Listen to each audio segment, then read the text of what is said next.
If there was one thing I learned while being a prisoner of war in the last galactic conflict, it's don't bother trying to subdue a human's will.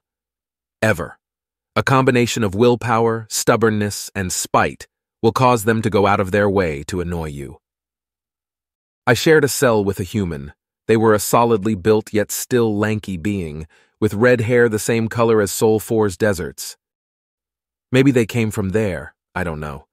They were thrown into my cell one day, and immediately stood up and went at the guards again, only to get a shock baton to the gut.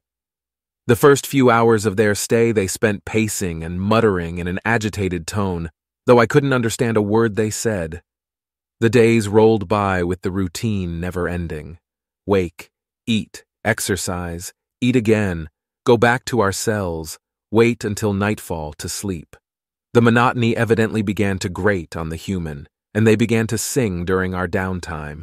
They were quite talented for an untrained singer, though I never understood a word of the songs. Each time they got told to be silent by the guards, they'd sing louder, getting in their face while doing so until the guards inevitably beat them for it. Eventually, after a week of beating the human, they simply gagged them, throwing them back in our cell one evening while laughing at them to try singing again. They started humming instead.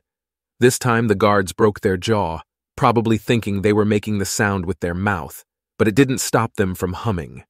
They then covered the human's face with a mask that prevents sounds from escaping. It was meant to be used when torturing, so the screams didn't damage the torturer's hearing. So the sound of their humming had clearly gotten on the nerves of someone in power.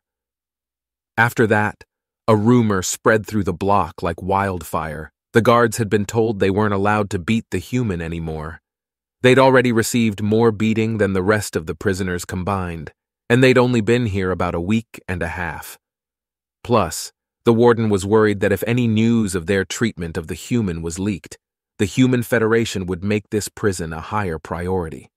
There'd been many reports of prisons housing humans being targeted, and while we were far away from the front lines here, they were clearly worried. The humans singing and humming had been loud enough to be heard clearly when the cells were quiet, and a lot of other prisoners took comfort in this small act of rebellion. Others had also been gagged due to singing, but it seemed no one but the single human we had could properly hum. To have them silenced completely in this manner meant we would be deprived of such things.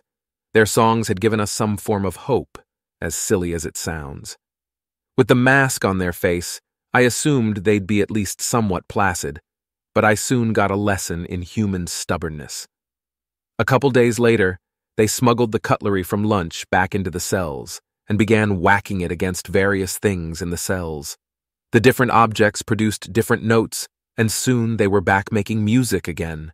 The prisoners listened in joy to this strange human songs for about 10 minutes until the guards came into the cell, tasered them almost to the point of inducing a seizure, and took away the makeshift drumsticks. Now it was war. They started drumming their hands on the same things they'd hit with the cutlery. It must have hurt after a while, but they kept at it, at least until they got their hands bound at the wrists later that same night. Didn't stop them, just meant they could only drum on one surface. Infuriated at this continued display of insolence, they bound their hands and arms so they couldn't move them from their abdomen. It didn't work either, as they just lifted up their shirt and drummed on their bare skin instead. The warden knew this human's melodies were a rallying point for the cell block, and given it housed many captured combatants, it couldn't be allowed to continue to occur. So the human had their hands bound behind their back instead. If anything, it only made the human more annoyed. The human found a way to position themselves so they could drum on the bars of the cell, even with their hands tied behind their back.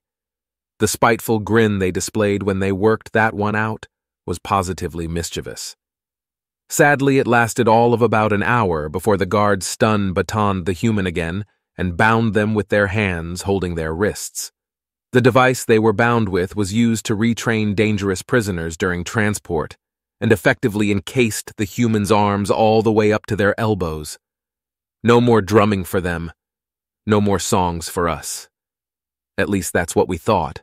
They kicked their boots off and started stomping their feet on the ground.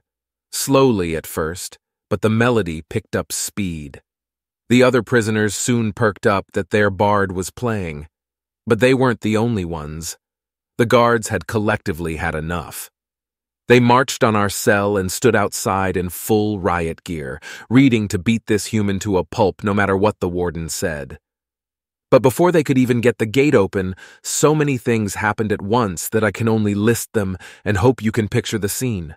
Firstly, the 3 guards standing at the door had their heads split open, dropping to the ground.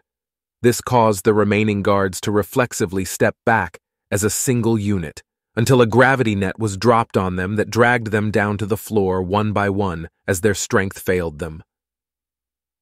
As the net forced them to the ground, the space they occupied was suddenly filled with around 20 beings in full black-clad armor, the ropes hanging from the skylight above the only hint to where they came from.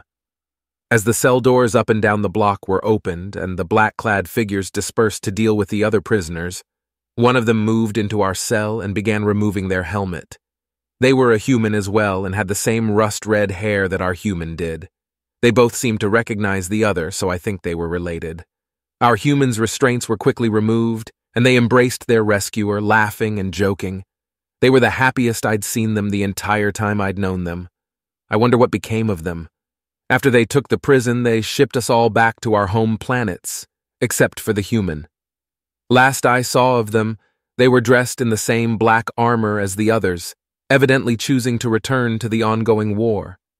Even now, decades after that prison fell, I still find myself singing those songs, drumming those beats. My children find it strange that I became a massive fan of human music, especially the songs that humans sang. But it reminds me of hope, the hope I felt when that human sang those songs.